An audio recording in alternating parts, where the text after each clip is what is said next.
چھوڑا نہیں غیروں نے کوئی ناو کے دشنام، چھوٹی نہیں اپنوں سے کوئی طرز ملامت۔ اس عشق نہ اس عشق پہ نادم ہے مگر دل، ہر داغ ہے اس دل میں بجز داغ ندامت۔ پہلے شعر میں دنیا کا رویہ، فیض کہتے ہیں کہ دشمنوں یعنی غیروں نے توہین اور گالیوں کے تیر چلانے میں کوئی کسر نہیں چھوڑی، اور دوستوں یعنی اپنوں نے ملامت اور طنز کا کوئی طریقہ نہیں بخشا، یعنی ہر طرف سے تنقید اور تلخیوں کا سامنا رہا ہے۔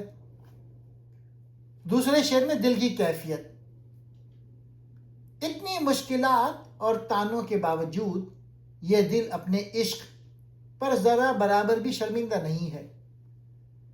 یہ عشق چاہے کسی فرد سے ہو یا اپنے نظریات سے، دل میں ہر طرح کے زخم اور داغ موجود ہیں، چاہے وہ محرومی کے ہوں یا دکھ کے، لیکن صرف ایک داغ اس دل میں نہیں ہے، اور وہ ہے ندامت یا شرمندگی کا داغ۔ ناوا کے دشنام، گالیوں کے تیر، طرز ملامت، برا بھلا کہنے کا انداز، بجز سوا علاوہ۔ فیض یہاں یہ پیغام دے رہے ہیں کہ جب انسان کسی سچے مقصد یا سچی محبت کی راہ چنتا ہے تو اسے زمانے کی سختیوں سے نہیں گھبرانا چاہیے۔ سب سے بڑی دولت یہ ہے کہ آپ کا ضمیر مطمئن ہو اور آپ کو اپنے فیصلے پر پچھتاوا نہ ہو۔ میں اس کو مزید ایکسپلین کرتا ہوں۔ ان اشعار میں محبت، سماجی تنقید اور استقامت کا نہایت لطیف اور باوقار انداز میں اظہار کیا ہے فیض نے۔